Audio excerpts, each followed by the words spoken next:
Class 7 chapter 10 respiration in organisms, उसको हम continue कर रहे हैं। इसके अंदर हम एक्टिविटी 10.4 यहाँ से हम स्टार्ट करेंगे। पहले एक छोटा सा रिवीजन, पिछले हमने क्या पढ़ा, ब्रीदिंग के बारे में पढ़ रहे थे। ब्रीदिंग के अंदर हम पढ़ रहे थे कि ब्रीदिंग में मूवमेंट ऑफ डायफ्राम और रिब केज, रिब्स बहुत इंपॉर्टेंट है, उसी की वजह से हमको ब्रीदिंग का प्रोसेस जो है हम कर पाते हैं। एक बार हम दोनों डायग्राम्स को दोबारा समझेंगे। इस डायग्राम के अंदर बेसिकली वो क्या दिखा रहा है, इनहेलेशन का प्रोसेस दिखा रहा है। इनहेलेशन यानी एयर को हमने अंदर लेना है, ऑक्सीजन को अंदर लेना है।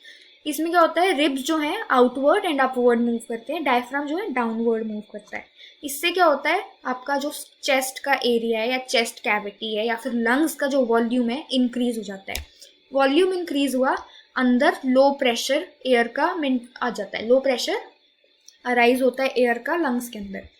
आउटसाइड एनवायरनमेंट में हाई प्रेशर है, इनसाइड लंग्स के लो प्रेशर है।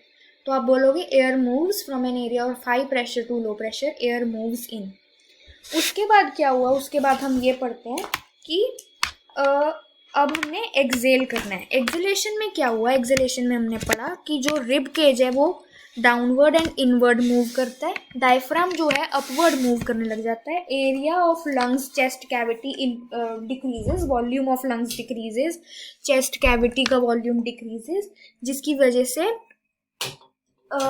High pressure is created inside, high pressure is created inside the lungs, और लंग्स के अंदर हाई प्रेशर, एरिया के अंदर जो हमारा बाहर का एनवायरनमेंट है वहाँ लो प्रेशर, और air is forced out, air moves out. Activity 10.4, take a deep breath, measure the size of chest with a measuring tape and record your observation in table 10.2. Measure the size of chest again when expanded and indicate which classmate has the maximum expansion. We can understand the mechanism of breathing by a simple model. 10.5, take a white plastic bottle, remove the bottom, take a Y-shaped glass or a plastic tube, make a hole in the lid so that the tube may pass through it.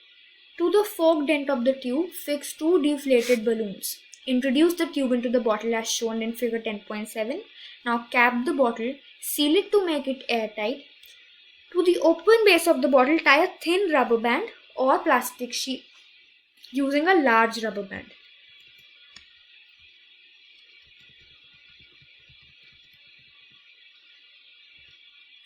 To understand the expansion of lungs, pull the rubber sheet from the base downwards and watch the balloons.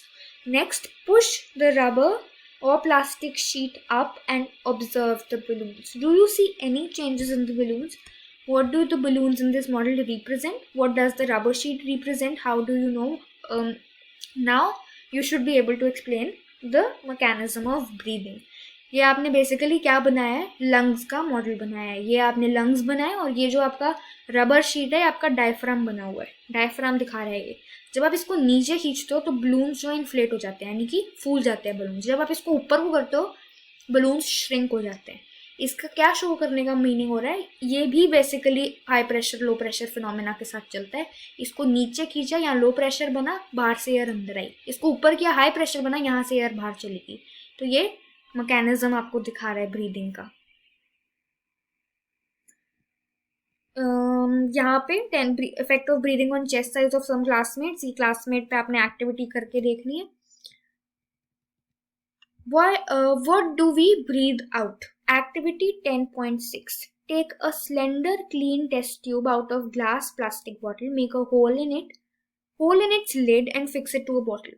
Pour some freshly prepared lime water in the test tube, insert a plastic straw through the hole in the lid in such a way that it dips in lime water. Now blow gently through the straw a few times. Is there a change in the appearance of lime water? तो आप बोलोगे yes, there is a change in the appearance of lime water. क्या change आएगा? Lime water turns milky. Standard test of carbon dioxide हमने पहले भी chapter में पढ़ा हुआ है। लाइम वाटर जब मिल्की अपीयरेंस दे, यानी कि वाइट कलर का बन जाए, वाइट कलर का बन जाए, इसका मतलब क्या है, उसके अंदर कौन सी गैस पास हो रही है, कार्बन डाइऑक्साइड। उसका ये स्टैंडर्ड टेस्ट है। Can you explain this change on the basis of what you learn in chapter 6? तो चैप्टर 6 के अंदर आपने पढ़ा था लाइम वाटर में से जब भी कार्बन डाइऑक्साइड पास हो, मिल्की अपीयरेंस लाइम वाटर में आ जाती है, और ये स्टैंडर्ड टेस्ट है लाइम वाटर का, कार्बन डाइऑक्साइड का। You are aware that air we inhale or exhale is a mixture of gases. What do we inhale? Do we exhale only carbon dioxide or a minimum of gas along with it? You must have also observed that if you exhale on a mirror, a film of moisture appears on the surface. Where does the droplets come from? ये moisture क्या है? Water droplets. ये कहाँ से आता है इसके बारे में हम पढ़ेंगे. Boju wants to know how much a person can hold in the lungs. Depend करता है किसकी लंग्स कितनी बड़ी है उसके अकॉर्डिंगली. ये लाइम वाटर में मिल्की अपीयरेंस आनी शुरू हो गई. The percentage of oxygen and carbon dioxide in inhaled and exhaled air. तो जब आप एक्सहेल करते हो तो उसमें भी 16% ऑक्सीजन होती है, 4.4% कार्बन डाइऑक्साइड होती है. जब आप इनहेल करते हो तो क्योंकि प्योर एयर नहीं है, आप ऑक्सीजन इनहेल करते हो, कार्बन डाइऑक्साइड इनहेल करते हो, आप नाइट्रोजन भी इनहेल और एक्सहेल करते हो, लेकिन उसकी क्वांटिटी इनहेल और एक्सहेल करने में सेम है तो आप उसे इग्नोर कर देते हो. तभी हम यहाँ पे वो लिखते नहीं. नाइट्रोजन भी साथ में आप इनहेल एंड एक्सहेल करते हो, पर जितनी इनहेल करते हो उतनी एक्सहेल कर देते हो, तो हम उसको कंसिडर नहीं करते. Breathing in other animals. Animals such as elephant, lion, cows, goat, frog, lizard, snake, bird have lungs in their chest cavity like the human. How do other organisms breathe? Do they also have lungs like those of human beings? Let us find out. Cockroach के बारे में पढ़ेंगे. A cockroach has small opening on the outside of its body. Other insects also have small openings. These openings are called spiracles. Insect have a network of air tubes called trachea, very important for gas exchange. Oxygen rich in air rushes through spiracles into tracheal tube, diffuse into the body tissue, reaches every cell of the body. Similarly, carbon dioxide from the cell goes into tracheal tube and moves out through spiracles. These air tubes or trachea are found only in insect and not in any other group of animals. Very important. Cockroach में क्या है?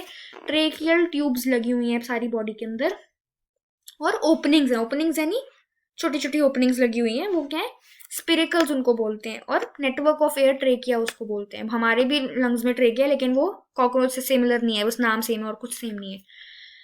तो trachea ने क्या किया, आपने जैसे पढ़ा, ऑक्सीजन डिफ्यूज हुई, ट्रेकिया ने उसे सारे सेल्स के पास पहुंचाया, सारी बॉडी टिश्यू में पहुंचाया, वहां से ऑक्सीजन दे दी, फिर वहीं से सारी कार्बन डाइऑक्साइड इकट्ठी की, बाहर फेंक दिया.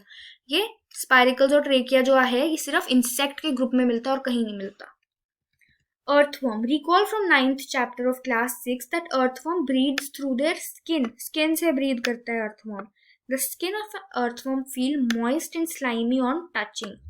Gases can easily pass through them. Though frogs have pair of lungs like humans, they can also breathe through their skin, which is moist and slippery.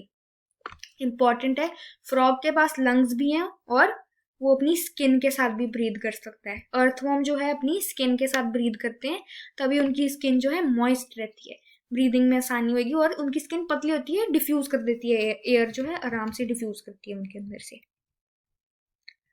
Buju has seen in television programs that whales and dolphins often come up to the water surface. They even release a fountain of water while moving upwards. Why do they do so? Whales and dolphins के पास lungs होती हैं, इसकी वजह से उनको पानी की surface पे आकर ब्रीद करना पड़ता है. बाकी फिशेस क्या करती हैं? गिल्स का यूज करती हैं, वो अंडर वाटर ब्रीदिंग कर सकती हैं. Breathing under water. Can we breathe and survive in water? There are many organisms which live in water. How do they breathe underwater? You have studied in class 6 that gills in fish help them to use oxygen dissolved in water. Gills are projections of skin. You may wonder how gills help in breathing. Gills are well supplied with blood vessels for change of gas. Change of gas में पूछोगे आप blood vessel का क्या काम आ गया, तो blood पूरी body में लेके जाता है. अब स्किन जहाँ जो स्किन से ब्रीथ करते हैं वहाँ तो स्किन से आई, डिफ्यूज हुई, एयर स्किन से बाहर चलेगी. लेकिन जैसे हमारे केस में हमारे पास लंग्स हैं, तो आप बोलोगे लंग्स में एयर आती है तो वो फुट तक कैसे पहुंचती है, या वो हेड हमारे ब्रेन तक कैसे पहुंचती है, तो कौन लेके जाता है? ब्लड लेके जाता है, ब्लड वेसल लेके जाते हैं. ब्लड उसको सारी जगह ट्रांसपोर्ट करता है, सारी जगह से कार्बन डाइऑक्साइड भी कलेक्ट करके लंग्स को ब्लड देता है. तो फिश में भी ब्लड वेसल्स ये काम करते हैं. Do plants also respire? Like other living organisms, plants also respire for their survival, as you've learned in class 6. They also take in oxygen from air and give out carbon dioxide. Very important.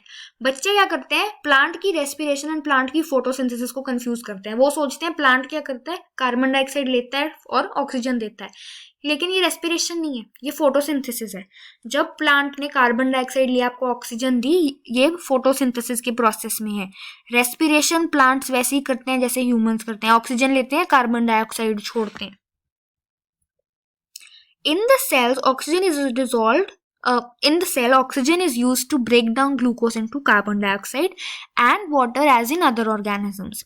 In plants, each part can independently take in oxygen from air and give out carbon dioxide. You have already learnt in chapter 1 that leaves of plants have tiny pores called stomata for exchange of oxygen and carbon dioxide. Like all other living cells of the plant, the root cell also need oxygen to generate energy. Root take up air from air spaces in soil particles. Soil के अंदर air जो होती है उससे roots air लेती हैं, तभी हम कहते हैं पानी। कभी भी प्लांट को ओवर वाटर मत करो। क्यों?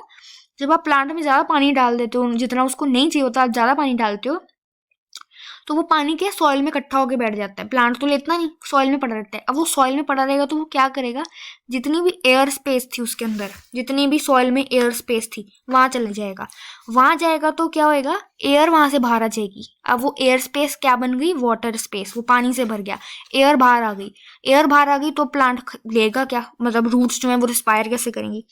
क्योंकि वो रिस्पायर नहीं कर पाती, वो प्लांट को मार देती हैं। तभी हम कहते हैं जब आप पानी ज़्यादा पानी दे दोगे प्लांट्स को, वो मर जाएंगे। क्यों? एनारोबिक रेस्पिरेशन शुरू हो जाती है, रूट के अंदर अल्कोहल बनने लग जाती है और उसकी वजह से प्लांट के मर जाता है। ये डायग्राम आप देख रहे हो, सॉइल पार्टिकल्स, ये रूट हेयर है और ये सॉइल के पार्टिकल्स में बीच में एयर है। जो आप येलो पोर्शन देख रहे हो, ये एयर स्पेस है।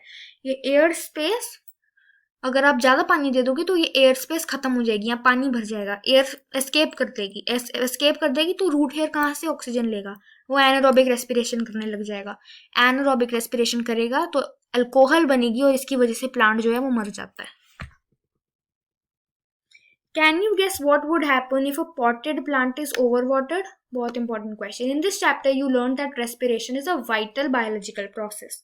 All living organisms need to respire to get the energy needed for survival। तो हमने रेस्पिरेशन के बारे में पढ़ा।